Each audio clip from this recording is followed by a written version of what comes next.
from the Commonwealth Corporation. This recording is happening now, which is great. And I am going to hand it over to Laura, and Haley is going to pull up her slides.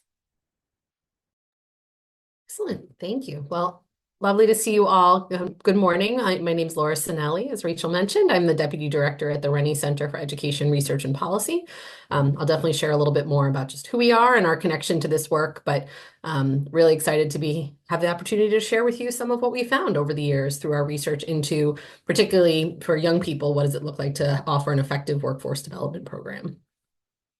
And I'm very glad that I'm not the one screen sharing. I mentioned every so often my computer has this lovely tendency to shut down when I try, so appreciate the opportunity to not do that. So here is the agenda that I'll run through for the next 10 minutes or a little bit more. Again, some background on the Rennie Center and our work, but then I really want to spend most of my time diving into 3 different related topics. First, what have we heard from young people to share that when they share their perspectives on what works for them in workforce development programming, or what brings them to workforce development programming and what keeps them there? I guess more to the point. Second, what does research say about what are the effective strategies that programs can use to support positive youth outcomes? And then finally, what does this mean for a cash payment program of the type that you all are looking to support? So with that, we can go ahead and move to the next slide. The Rennie Center, for those who don't know, we are a nonprofit based in Boston, focused really on Massachusetts and the surrounding region as a whole. And we've been around for around 20 years now. We were founded in 2005, really with the intent that we would serve as an independent source of information on what's working in education, as well as connecting both individual districts, schools, and then policymakers and those with an interest in education with more information and resources to help support better informed decisions. So we do work, again, on research. We also do what we call our practice work, which is connecting research to practice in schools and districts primarily, as well as work with other nonprofits and other programs. And then finally, we do policy work. So we connect with state leaders around a variety of issues. And if you click again, you'll see, a real focus of our work over the past 15, actually really more like 20 years, basically the whole time we've been around. We've done a lot of work around supporting college and career pathways, particularly for historically marginalized populations. So if you go to the next slide, you can just click through. I think there's 3 different reports that'll pop up there. So all 3 of these are ones that we pulled some of the information from for the presentation you'll hear today. We have some other work that's relevant, but these were the 3 kind of most significant reports in this field. Would definitely encourage you, if you're interested, to go check these out. They're on our website, renniecenter.org. And I can certainly also share some links to those if it would be helpful. But the first one here is from last summer. This was on a program, particularly through the Wentworth Institute of Technology, called Industry Core. So it was a sub-degree credentialing program, meaning it was not intended to bring students to and through a bachelor's program, or bachelor's degree, but rather looking at getting them credentialed in workforce readiness around a couple of different fields. So looking at what were the practices that worked best for the young people in that program. Prior to that, in 2019, we did a couple of reports specifically on the opportunity youth population. I'm assuming most of you have heard that term, but in case you haven't, that really refers, or we use it to refer to the 16 to 24-year-old population who is neither connected to schooling or employment, or is only marginally connected to those institutions. So, someone might be an opportunity youth if they are not enrolled in school and have kind of a part-time job or sort of a temporary or minimally engaged employment where they're not necessarily on a career track. So this is the population that we were looking at. I know there's a lot of overlap with the population you're focused on. And so I think those reports also have a lot to share about what we're talking about today. So with that, you can move forward. And the first thing, you can go ahead. I think this is basically just reiterating the three big areas we'll talk through today. So to start off, I wanted to share some quotes from young people about what they're looking for when they participate in workforce programming. And most of these do come from one of those reports from 2019, which was focused on career pathways for Boston youth. So we found these out by doing about 65 conversations with young people, most of whom were engaged in various workforce programs. So you'll see some quotes directly from them. So if you go ahead, and you can click, I think 3 times, there's three quotes on there.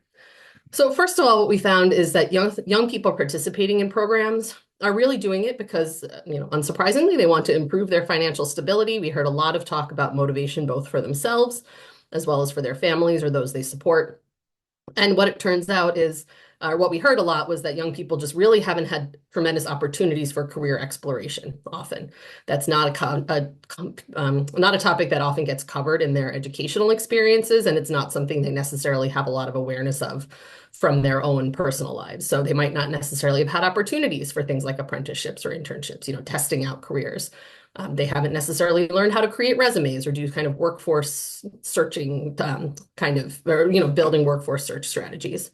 And finally, of course, I think probably understandably, young people saying we're doing this program because we need money. We need to be connected with a career that's going to support myself, my family, my children, et cetera. And I think, just to that last point, what we heard a lot was that there was such a lack of a financial safety net for many of the young people participating in these programs that a small expense that was unanticipated could really derail often their participation in those programs. So just want to say, I think that the idea of cash transfers or cash payments to young people participating is really very much in line with a lot of what we heard, that would kind of go a long way to supporting a lot of the young people who are really kind of making this work, but not able to draw upon a huge well of resources that they're able to build on. So we go to the next one. And again, you can click 3 times. I think there's 3 more quotes. So I think those are all speaking to the reasons for joining these workforce programs. But I think an important, not caveat, but important note on that is that often young people get connected really via word of mouth or by personal recommendations. It doesn't necessarily mean that they're deeply committed to whatever industry or field they are working in. So you can see some of the quotes here. I got into this program because a girl I worked with did this. My mom knew someone who worked here, right? These are personal recommendations that really are the reasons people are connecting. It's not, I really want to work in healthcare, and this is my entry point to that world. And this does come back in many cases to that lack of career exploration, kind of a lack of understanding of what someone's interests are and how that relates to a particular career field. But this is just an important point that we'll come back to again later, that young people aren't really saying by joining a program, like, this is what I want to do long term. It sometimes is just convenient and a way to offer more stability. If you go to the next one. And this we already touched on a bit, that even when youth participate in programming, it's not necessarily that they're able to kind of fully commit for the full duration of that program, because they do face, in many cases, numerous obstacles or challenges in life that just make it very difficult to commit on a regular basis. One of those pieces is around those unforeseen financial costs that can cause derailment, but in many cases, it's completely separate from the program itself and relates to things like court involvement, homelessness, the need to balance with parenting or mental health concerns. Like, these are all factors that are really real and present in young people's lives that we heard about, and things that they are constantly trying to navigate as they also ensure their participation. So if you click once, you can see this is a quote, not from a young person, but from one of the service providers we spoke with, saying most of the kids we're working with are not going to show up anywhere every day.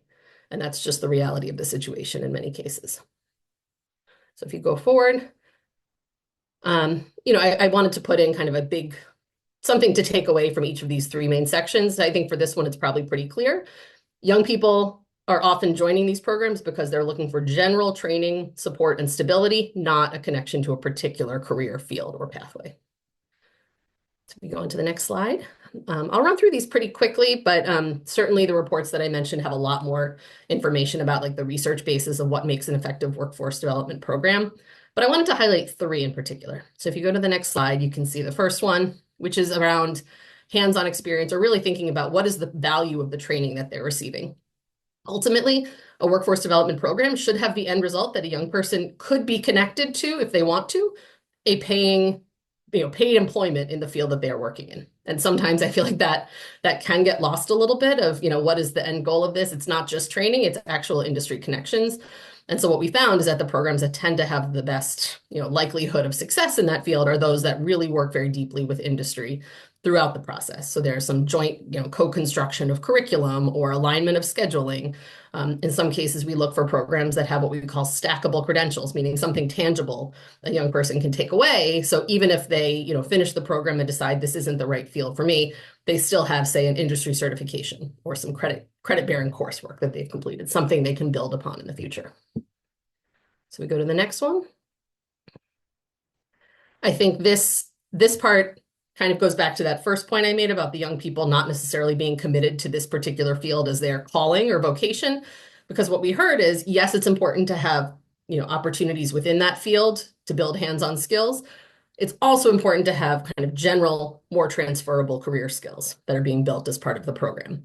So that you can see the list of a number of those here, things like growth mindset or understanding that an obstacle doesn't have to become a reason for disconnection completely. That there are going to be things that come up and that young people can persist. So building that mindset, building that resilience is a very transferable skill.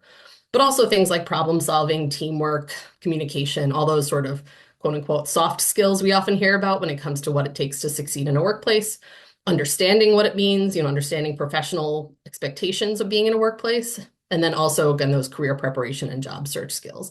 All of those are really going to help a young person, no matter which field they end up working in, whether it's the one that they're being trained in or something else completely.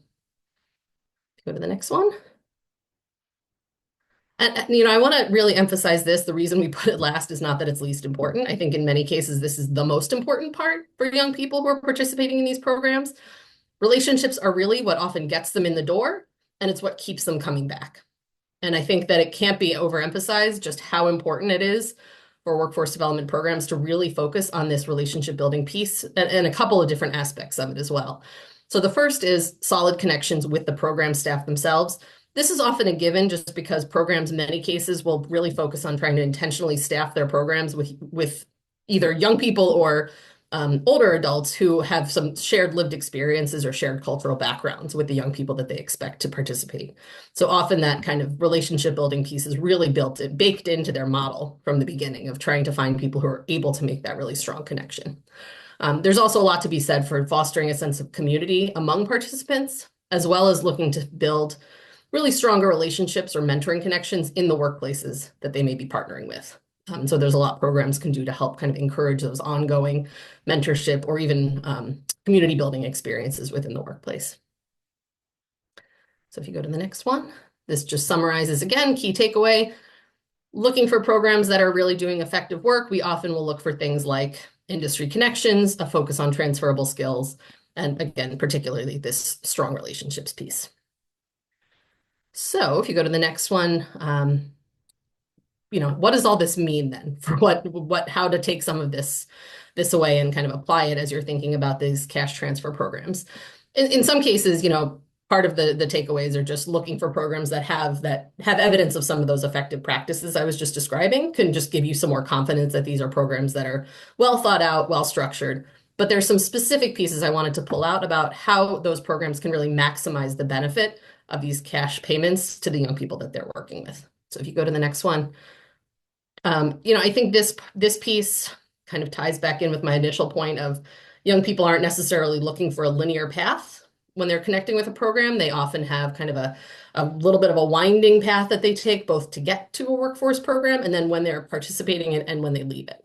And so in thinking about how to maximize these cash programs that you're talking about, how can we look at it across all these three different components? Because it might look very different from young person to young person. So if you go to the next slide, the first piece is around outreach and engagement, which we sometimes refer to as on-ramps, because there are many different ways young people can get connected to a workforce development program. So the main point here is to think about what is the audience you're most hoping to reach with the cash payments that you're talking about, and how can we be sure that the program is not only structured to really attract those folks, but that they're actually doing the outreach and seeking to engage with the young people that are most of interest for you all as you think about, who you would hope to be receiving these payments. So in particular, just to get a couple specific examples out there, make sure that the program isn't necessarily erecting unnecessary barriers. For instance, is there a reason for it to be exclusively offered to young people who have a high school diploma? If not, does the program, have any sort of education or credential required? Or, in many cases, what we heard were young people who had been involved in either the juvenile justice or the criminal justice system. And they had, there were issues with Corey checks and things like that would flag something in their background. Is that a non-starter? Is that something that would be something you'd want to be attentive to as you think about who would be receiving these cash payments? Because the programs are often going to be thinking about like, what are the entrance requirements and who's available for these programs? So that's one piece. But also just thinking about how are the programs advertising and marketing themselves, kind of what are they making clear are the skills that they're putting out? And then also, I think this last piece is an important one, noting that that really critical centrality of relationship building. How are you making sure that as young people get connected to this program, they're not immediately being confronted with a lot of paperwork and a lot of kind of bureaucratic obstacles, but instead a really warm and supportive environment that they can trust and come back to? Because frankly, for a lot of the young people we spoke with, if they come in and there's, a ream of paperwork for them to fill out, they are probably not going to come back.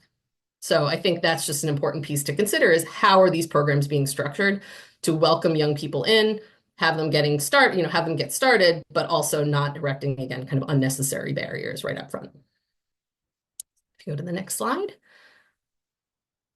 So during the service provision period, while young people are being enrolled, this one is really, again, about maximizing the benefit of value of the financial resources by thinking about what are the connections that these programs may already have in place to support this wraparound services piece. Do they do individual counseling? Do they do some sort of case management? Do they have existing connections that they maintain with things like housing services or health providers or government agencies, so that the cash benefits you're providing can really serve to not supplant what they could access through things like childcare vouchers or subsidized health insurance, but instead supplement what they're also able to receive through those. And so that's just a call for look for programs that already have some of these ongoing connections with outside wraparound services, because that can really help, again, maximize the benefit. If you go to the next slide.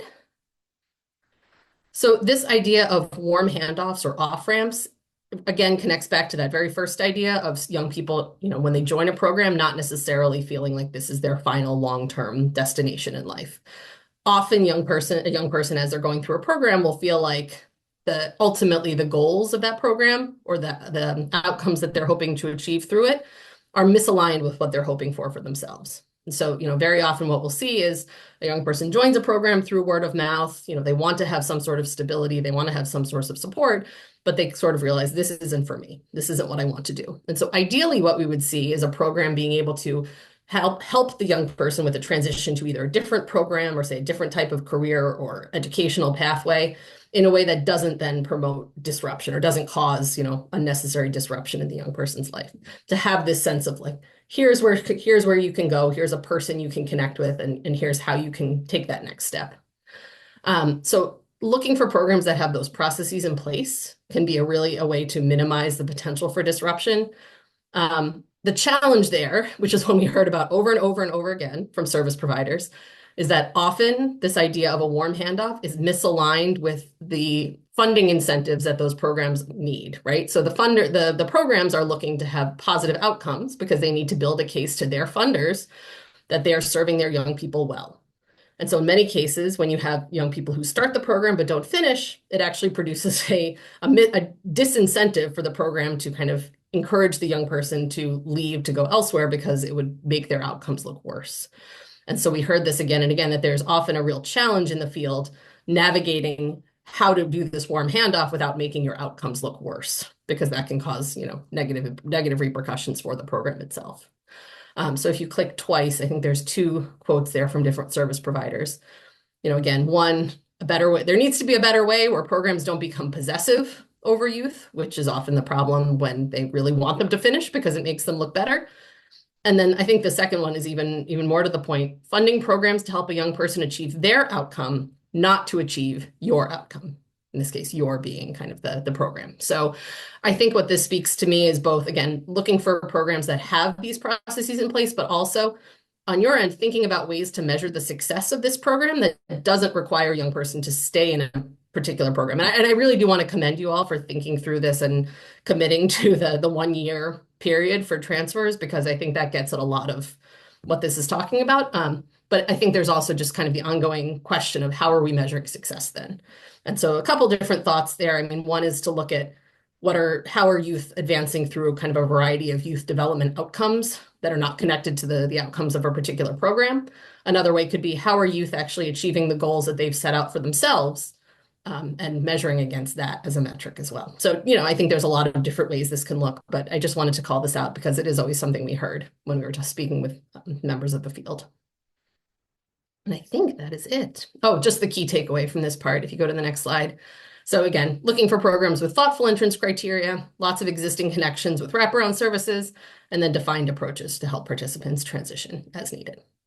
And that's it. The next slide is just my contact information, but I'm happy to stick around, obviously, and I'll answer any questions you all might have. And yeah, just really excited to hear what your thoughts are on this program and to be able to support it in any way we can. Awesome. Thank you so much, Laura. And we'll definitely be sure to share that contact information. So we can stop sharing the slides for just a little bit, and happy to take a few minutes now if anyone had any pressing questions they wanted to ask Laura before we move over to Danielle. You can raise your hand, take yourself off mute. Heidi, yeah? It's really interesting. First, great information. Very interesting comment at the end. I think that most of these income programs, you need to complete the program just to keep getting the payments.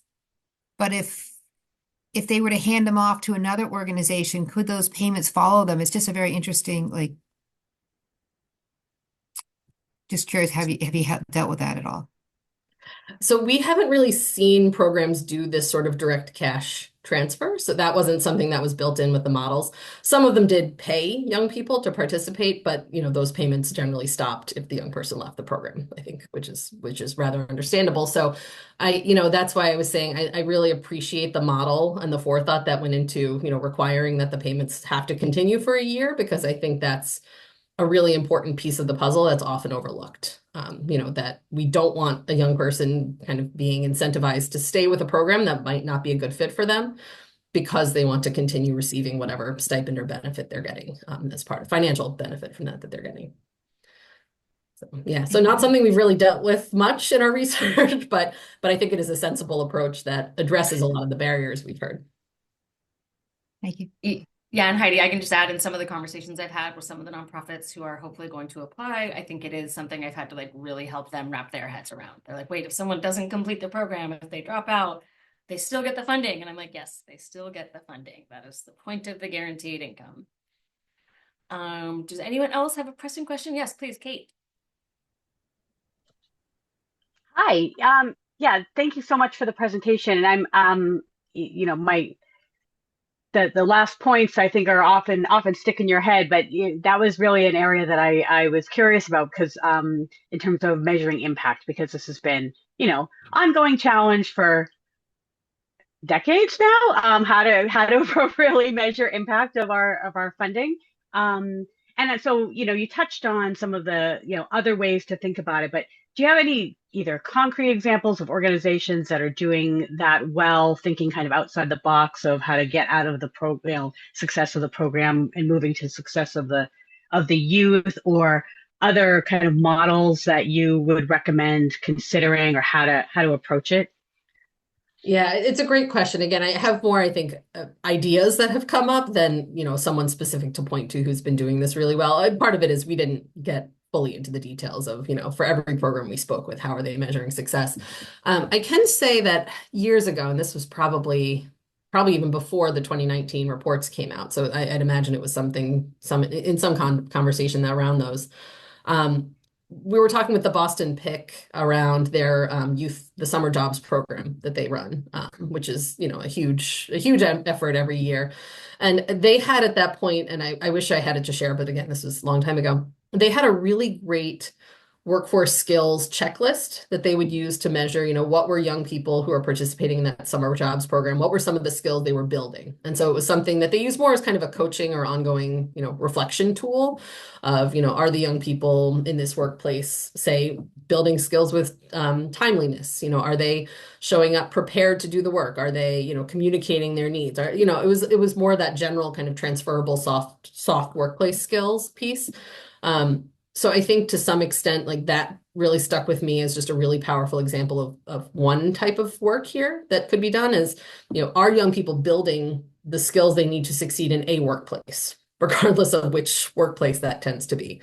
And so that's more of what I was thinking when I got to that idea of are young people meeting these youth development or youth workforce development milestones in general, disconnected from any particular program? And I think there could be some, there probably are models out there. I just don't know them off the top of my head of what that might look like. But I think that to me is one powerful example. Again, I do think there's something to be said for talking with the young person at the start of the program, asking them to outline what are your goals, and then being able to check back in on that kind of as the program comes to a close. I know that also requires more dedicated, conversation and support. And so the administrative cost of that becomes higher. But, I do think that there's some of these models that can just be helpful food for thought. I have a Okay, quick. awesome. Yes, Kathy, please go ahead. I was just going to say on the front side, you said that the youth find these orgs primarily word of mouth, but I'm curious in terms of the workforce development organizations, what they feel like any kind of recruitment or, advertising strategies they've had that have felt successful to them or. Yeah, we certainly would speak with them about what they did for that. I mean, I think there was a huge range. A lot of times it came down to just people embedded in the communities they were working with who were able to make those connections. People who would be able to go out to meetings or discussion, talk to people at the local library or coffee shop or barber shop and, just kind of build interest and build awareness of these programs. And that's what we heard over and over again is, people out there on the street, like in the community, embedded deeply with the folks who are going to be potentially coming to these programs, talking to folks who might be good fits for it. And I think, this gets into the one of the reports we did, which is more on kind of community level opportunity youth supports. It just becomes almost a contradiction in terms to say an opportunity youth system, because by definition, these young people are not connected to any sort of institution or system. And so that's why it often does come down really to more one-on-one, even level outreach, or just building an ecosystem where awareness of the program is more likely to happen. So putting up, flyers and notices and in places where young people commonly congregate, where they might be found. So I think there's a really wide range, but it really is down to that much more of that, individual level outreach rather than kind of a blast notice that can be put out. And it's actually a great question. I see you, Matt. I am gonna take your question, but then we're gonna pivot to Danielle, and she actually might be able to speak about some of the recruitment efforts that they do as well. So we can all keep that in mind. But please go ahead, Matt. Just a quick question. I wondered if there's any research on, or maybe you already have the data, but with reference to the programs that you were talking about, what is the completion rate? What percentage of the youth that participate in these programs actually do finish? And what percentage are maybe sometimes there and sort of complete it or halfway completed? And then how about, for those that might quit after a week, like all of our children or any of us that have children have, had that kid come and say, I don't like this job, I'm not doing it anymore. And we're like, yeah, you are. You may not do it for the rest of your life, but you're going to finish your summer job. I'm just wondering if there's any data on that stuff.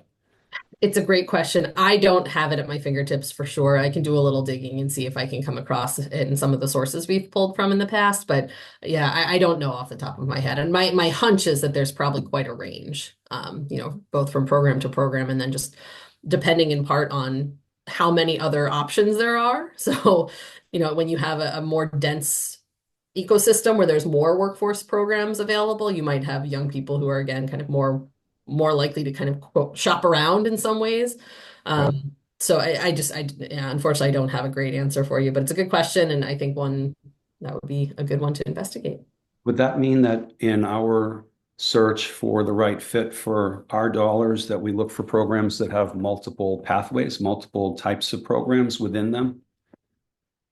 I think that's certainly something that we can keep in mind, and it's definitely a question we can pose to them because again, right, we have an open RFP process right now. The GMA team is going to look through all the proposals. When that RFP closes next week, we're going to pick the best 4, and then similar to those of you who participated last year, you're going to hear sort of a quickened pitch from them, and you'll get a chance to ask them specific questions. So yeah, I think that's a great question, right? We could ask them specifically, what is your completion rate, and what kind of different programs do you offer? So and also, and I would just add a quick note to that. Not only what do you offer, but what other programs are you connected with that you could make a transfer that you could, you have in the past had your young people maybe transfer over to, because there's often just informal connections that persist between programs that are just as strong perhaps as, offering multiple pathways. Thank you. Absolutely. Okay, I love all the questions. We are going to give Danielle some time to speak and hear about the work that she does at the Commonwealth Corporation. Thank you. So I apologize. I don't have a wonderful PowerPoint like Laura did. I really appreciated your presentation, and I do agree with everything you had to say.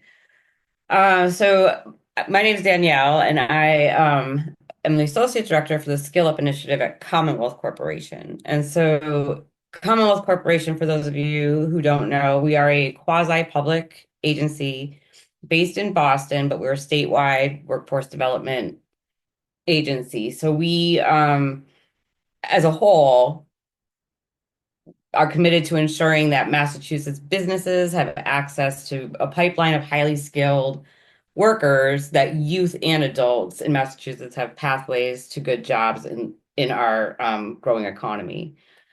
I work on what we call the Skill Up Initiative, which is funded by the Department of Youth Services, so which is the juvenile justice agency for the state of Massachusetts.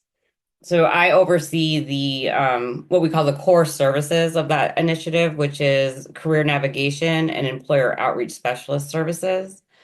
I've been at Commonwealth Corporation for 12 years, and prior to that, I worked at a nonprofit and designed different career readiness programs for youth who were involved with the Department of Mental Health, Department of Children and Family Services, as well as the Department of Youth Services. So I've been around the workforce development arena for a little while. Um, I'm gonna kind of speak more to the career navigation side of what I do as part of the Skill Up Initiative, which we fund 6 different organizations throughout the state of Massachusetts to provide career readiness development to youth who are committed to DYS, as well as a variety of field experiences.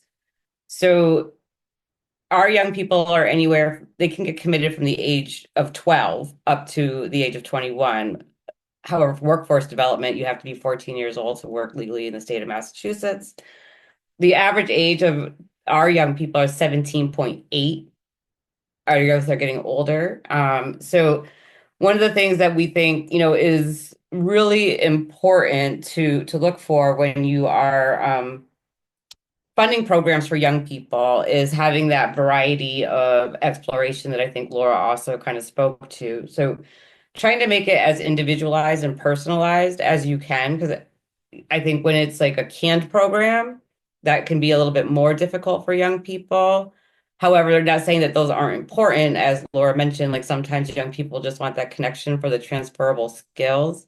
But I think when you can find like a variety of programming that can meet certain age ranges, right? So like it's based on like job searching and doing some kind of career assessments and aptitude testing. Like, what are the young people interested in, and how can they explore that? Because how often do young people get to try something, get paid for it, and find out they don't like it without being penalized? So that I think is a great benefit in a workforce development program that is directed towards young people, is allowing that opportunity to find out what you don't like, and also the opportunity to fail, right? These are young people, and I think that they are, sometimes just getting out the door is a success for a young person, leaving their house, so like learning how to be somewhere on time and not getting frustrated when they're not on time or if they don't show up. And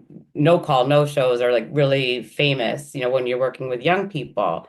It's a skill that has to be learned, and I think, but having that relationship, that trusting relationship with a staff member to say, hey, next time, if you can remember just to give me a call, let me know you're not coming, or, so that they're not feeling that they're getting punished for that behavior. Because one of the things that we have found is that young people, sometimes they're just afraid to make the phone call, or they're afraid to talk to a supervisor or a program director, or so it's maneuvering those relationships. So I think making sure that you have a curriculum that kind of does have the workplace etiquette, like how to get up. Do you have an alarm clock? Making sure young people kind of have the tools that they need to be somewhere on time. Like trying to find out like what is gonna set that young person up for success, but without kind of that retaliation feeling of like, don't take things personally. Like if a young person doesn't show up, like making sure that people are really youth focused in that way, because not only are they young, but if they are working with a population that may have even further barriers, living in poverty, whether it's juvenile justice or not. I mean, my young people obviously face a lot of barriers and stigma. So I think like safety is a concern. Can they take public transportation? Where is your program located? What do you have in place to support that young person? Like sometimes, do some programs can, factor in transportation by saying that we're going to have like a van that goes and picks up like our participants. Others might offer like, public transit vouchers, but it's also getting to, can this person safely take public transportation? It's not always that they just don't want to. I mean, let's face it, nobody really wants to take public transportation if they don't have to. But specifically in Boston, what I don't think people, I'm in Western Mass, so our transportation is really bad. But like in Boston, I think what people don't think about is because you do have a really great transportation system, but there's a lot of gang involved youth in Boston. And there's just a lot of places that are not safe for the young people to be in. And sometimes public transportation is not safe for them because you never know who else would be on that form of method of transportation. Or so sometimes it's thinking about things like that, like what are programs having in place to really support that barrier, because it's a big barrier for sure. And I think that just making sure that there's different points in which youth can engage. Like, so setting those goals, I think, is important, that individualized, personalized. Like, is your goal to have a resume? Is your goal to get a job? Is your goal to do a job shadow? Like, exposure is really key and important. And I think when young people feel like that they don't have to get locked into one thing is really important. And I think also one thing to look out for, which I also find really helpful, is if having memorandums of agreement within their proposals, like who are they working with? Like, do they have employers that are willing to take in young people? And whether that's through an internship, apprenticeship, job shadow, like, but a formalized agreement that they can demonstrate that they can place young people in opportunities, and what those wraparound supports are. Like a lot of agencies, because I think one of the things that's definitely a challenge also in Boston is a lot of young people are what we call couch surfing, and meaning they're homeless, but like they won't come out and say that they're homeless because they are staying at different friends' houses or wherever. So I think one of the things we think about with employment, if you're not stable, like in your housing, what food you're going to get. So I'm a big believer in programs that offer food during their programming. So like and I know a lot of people want healthy food, but they are young people, so don't be offended like if they're putting pizzas in their proposals, because young people, I think it needs to be welcoming. They want to build trust. That relationship is absolutely key. I can't agree with you more on that. And I think that variety of opportunity and exploration. And I know one of the things that I think can be helpful, and I don't know that a lot of people do this, but like thinking about those soft skills, those transferable skills, like again, showing up on time, how engaged are you, how professional are you? Like there are assessments that you can take in the beginning. And then over time you can see, well, did their attendance increase or did their engagement increase? So like there's talking about those different ways to measure outcomes. Doesn't have to be completion of program, but what did this young person gain throughout their time? And so whether that's a resume, whether do they have a career plan? Did they increase like in their ability to be able to show up and engaged professionally. I think there's also the paid component, I can't tell you, is definitely something. I wish we could pay young people more for their participation. With our programming, we do offer minimum wage for all aspects of programming, so that whether that's the career exploration and or an internship or job shadow opportunity, that they're getting paid for every hour they're in programming. So I think that is not only an incentive for young people, because sometimes it's not enough of an incentive, especially with the young people that I'm working with. They can make more money on the street, unfortunately. So it's also that relationship is what's really important, because that trust, and they want more for themselves. Like they have to sometimes hear that they're not their actions, right? And that somebody believes in them and has higher expectations and is willing to be able to offer those opportunities that they might not otherwise have access to. So like for a lot of these young people, they don't have role models. So they don't even know what it's like to have a job. And I think that exposure, a lot of them will say, I want hands-on. So like, what does that mean? So it's really providing those different opportunities to explore a variety of different things without, I think, that repercussion of, if you don't complete this, then you can't do that next thing. So I think that is really important to look for.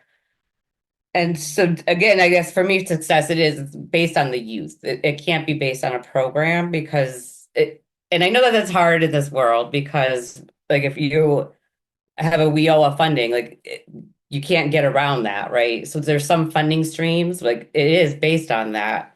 And that's the beauty, I think, of your funding, is that allows people to be more creative and flexible with how they think about those outcomes. And so I also applaud you. My coworker who was supposed to be here today, who is sick, we were blown away by that when we first met Rachel. So I mean, it's a wonderful opportunity for these organizations that you are going to be able to fund. And so I definitely think that paid component is crucial, because I've had young people say to me, I can't go to that training because I have to help my mom with the bills for the house. So I'm like, okay, well, so we'll pay for your training. So we'll pay you as if that was your job.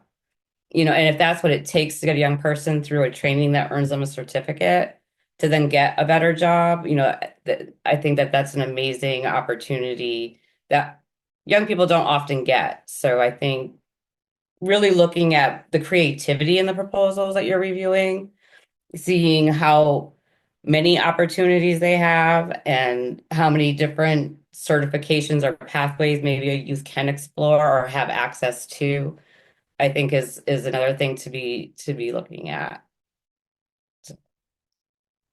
Awesome. Well, thank you so much, Danielle. Excuse me. I would love to open it up for questions again. I think we can probably do questions and answers till about 12:30, and then Laura and Danielle can jump off and we can do a little bit of a round robin just to make sure all of our funders just get a chance to meet each other and hear a little bit more about why we're all here. So again, we'll do about 10-ish minutes for questions. Folks have any more?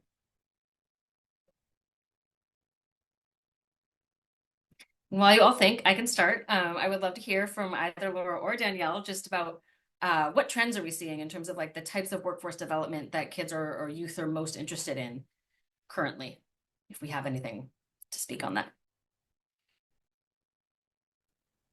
Oh, sorry. I was just going to go back to a little bit of it's such an interesting question, because again, I feel like it often comes down to young people often don't know what they're interested in. But I do think kind of practically what we had seen when we were doing this work, and I'm assuming it's only grown in the 6 years since our two kind of big reports on Opportunity Youth came out.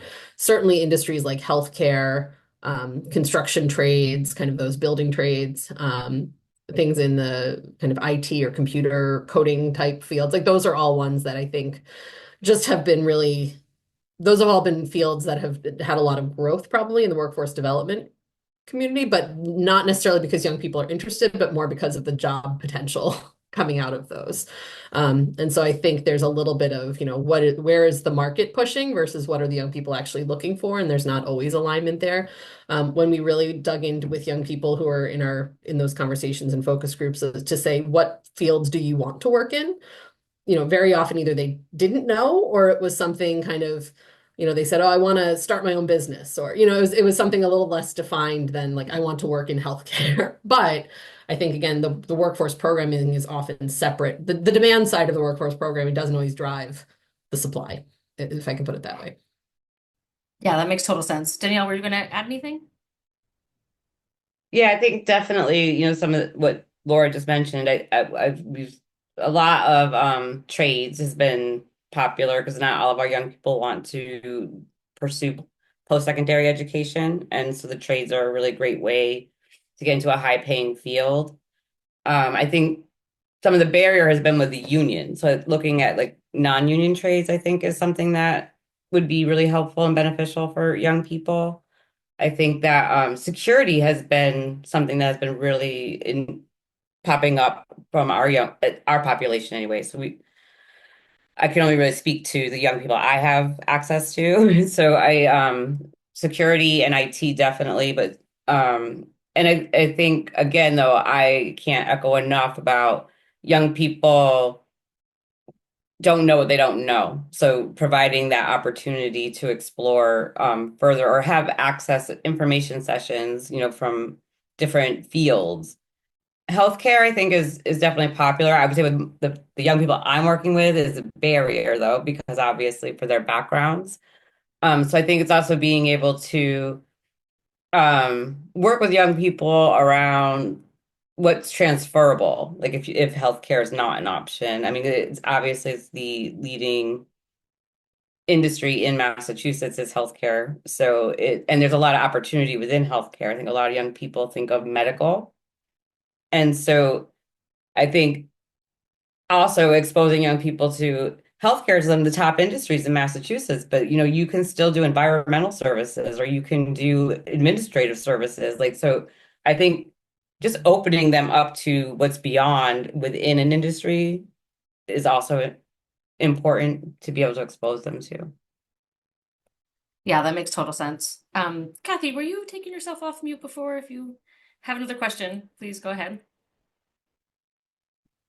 Well, I just had a question about, we've heard from both of you that supportive relationships are so important. And the idea of, creating an environment where there's connection between organizations and warm handoffs. But I'm wondering how important it is for initial relationships to still be open to kids in terms of still having the ability to go back to an original org and maintain that relationship. How often do kids collect relationships? Do they build them or does that hand off as well? I guess that's my question. So I can speak just on one of the things that I look for, like when I'm partnering with an agency, is what they have for wraparound services, because young people, at least within the DYS system, they can voluntarily sign on to receive services to the age of 22. But once they age out, any funding that we have, unfortunately, does not carry over and we can no longer support them. So I'm looking for agencies that can continue to support these young people throughout their time beyond DYS. And so I would say they do build it. I mean, I've had young people call me and I'm not even providing the service, but they got my name or number. And so I think that, that is something that if they build that relationship, regardless if you're paying them anymore, they will come back to you. And I definitely, I would say it's a banking, of things. Like it's not like, oh, that relationship's over, so I'm going to move on. Sometimes though, if the relationship required that separation for depending on what reasons, they might not want to. But I think I've definitely seen young people build that network, and I think that's also a skill that they need to learn. And so, yes. Yeah, I'll just add really quickly on that. I think in my mind, there's a parallel to another project we did looking at school liaisons, school-based liaisons that were working primarily with recently arrived migrant families, where there's often, once a family has a connection with one person that they know and trust, they will go to them for everything very often, right? Like that becomes their contact in the school for, it doesn't matter if it's academic, if it's food, if it's community services, if it's, do you know of a healthcare provider, right? That person is their person. And I think that there's probably a lot of parallels in this case. If a young person has someone they know and trust, it's a really great entry point to be able to connect with other services or other places once they maintain that connection, even if they're no longer involved in the program. Great. Thank you both. Okay, we have time for one or two more questions if anyone has any.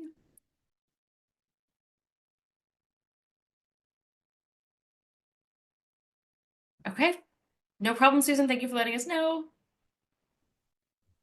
We appreciate you joining while on a flight. Phil, did you have a question? Yeah, I'm just trying to test this theory with guaranteed income. I think a lot of us have funded workforce development over the years and, with mixed success. But it strikes me that with this extra cash, you could maybe do two things with these workforce programs that would really build hope for young people. And what I'm struck with hearing these descriptions of kids is, you're basically talking about a low level of hopefulness. People need money right now to fund very important things in their family. Well, that's fine, but it's not really a career path. If you could use this money somehow to leverage it so that suddenly they're making more money than they ever thought they could, suddenly, right now, through some kind of program.